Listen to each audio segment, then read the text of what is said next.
Time now for the KSL In Depth. A federal judge has granted John Hinckley Jr., who shot President Reagan in 1981, his freedom under certain restrictions. Joining us live is ABC's Stephanie Ramos. Can you help us understand what those restrictions will be, Stephanie? Definitely. Brian and Amanda, the judge has basically said that John Hinckley Jr. no longer poses a threat. So this is why he's ordered for John Hinckley to live with his elderly mother in Williamsburg, Virginia. So, of course, there will be some restrictions put in place. He'll get some of his freedom back, but he's got to follow some rules. So under the terms of this order, Hinckley is not allowed to contact his victims, their relatives, or actress Jodie Foster. Now, if you remember, Jodie Foster was the reason why, he says is the reason why he tried to kill President Ronald Reagan to impress her. Also, Hinckley will not be allowed to travel to areas where the current president or members of Congress are present. He will not be able to consume alcohol, illegal drugs, cannot own a firearm, weapon, or ammunition of any kind.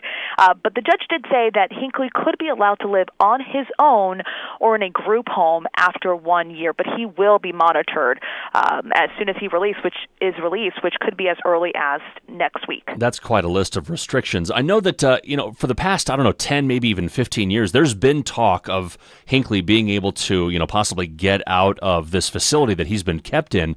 What do you think was the tipping point here? What made the judge change his or her mind? Well, I think it has to do with the amount of time. It's been 35 years since this happened, and again, from what we've heard from the judge is that he doesn't see John Hinckley as a threat. He doesn't pose a threat anymore. We all remember the story. We all remember what happened. He fired 6 shots toward President Ronald Reagan.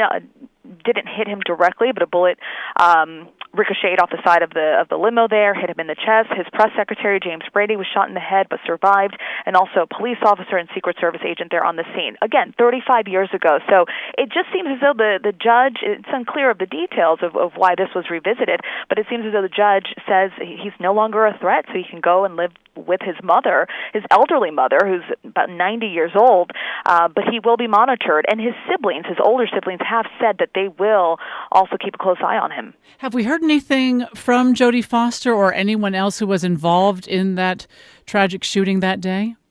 We have not yet. But in the past, we've heard from Jodie Foster on this and stalking and being in that public eye. But this happened a very long time ago, and this was just released. So who knows? Maybe later on in the day we'll hear from Jodie Foster's people, but we haven't heard from any of the victims yet. All right, Stephanie, we appreciate that update. Stephanie Ramos with ABC joining us live on the KSL In Depth at 15 and 45.